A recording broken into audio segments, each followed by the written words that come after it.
Last வீடியோல have important ரோல்னு பார்த்தோம். Same role, same target, same time. ஆனா ரிசல்ட் டிஃப்ரெண்ட். எப்படி பார்க்கலாங்களா? ஒரு சின்ன ரியல் எக்ஸாம்பிள் மூலியமா பார்க்கலாம். ஒரு கம்பெனில ஹெச்ஆர் டீம் இருந்தாங்களா. அதுல 3 பேர் நியூவா டெலி ரிக்ரூட்டர்ஸை ஜாயின் பண்ணாங்க. ஹெச்ஆர் மேனேஜர் இவங்க 3 பேரையும் கூப்பிட்டு சொன்னாரு, 15 நாள் டைம் எடுத்துக்கோங்க, டெய்லி மினிமம் 10 வாக்கின்ஸ் இன்க்ரீஸ் ஆகணும்னு. எல்லாரும் ஓகேன்னு சொல்லிட்டு கால்ஸ் பண்ண ஸ்டார்ட் பண்ணாங்க.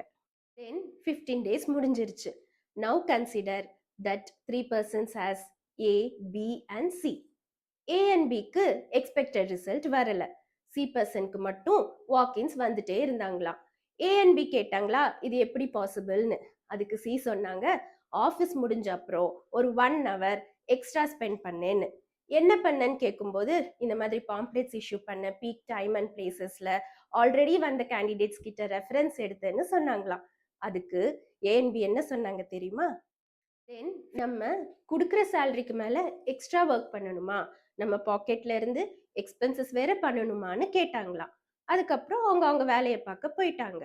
ஆனா சி பர்சனோட பெர்ஃபார்மன்ஸ் பார்த்த கம்பெனி அவங்களுக்கு ப்ரமோஷன் ஹைக்குன்னு 8 monthsல டெலி ரெக்ரூட்டரா இருந்த அந்த பர்சனை ரெக்ரூட்டரா ஆக்குனாங்க. அந்த சி பர்சன் யார் தெரியுமா?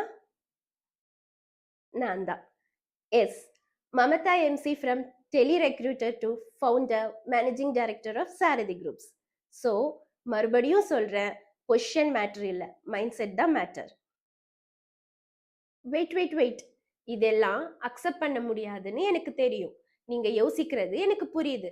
எவ்வளோதான் ஒர்க் பண்ணாலும் ஆர்கனைசேஷன் நோட்டீஸ் பண்ண மாட்டாங்க, சீனியர்ஸ் பிளாக் பண்றாங்க, கொலீக்ஸ் கார்னர் பண்றாங்க, நம்ம எஃபெக்ட்ஸை யூஸ் பண்ணிட்டு growth கொடுக்க மாட்டாங்க.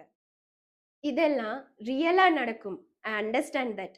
பட் இதை ரீசனா வச்சுட்டு ஸ்டாப் பண்ணிட்டீங்கன்னா growth எப்படி வரும்? சிச்சுவேஷன் டஃப்பா இருக்கலாம், ஆனா ரெஸ்பான்ஸ் தான் உங்க ஃபியூச்சரை டிசைட் பண்ணும். ஸோ இந்த மாதிரி சிச்சுவேஷன்ஸ்ல கரெக்டா எப்படி ஹேண்டில் பண்றது, எப்படி ரியாக்ட் பண்றது, எப்படி ஸ்மார்ட்டா மூவ் பண்றதுன்னு நம்ம நெக்ஸ்ட் வீடியோல பார்க்கலாம். Stop asking why me, start asking what next. Think, decide, lead.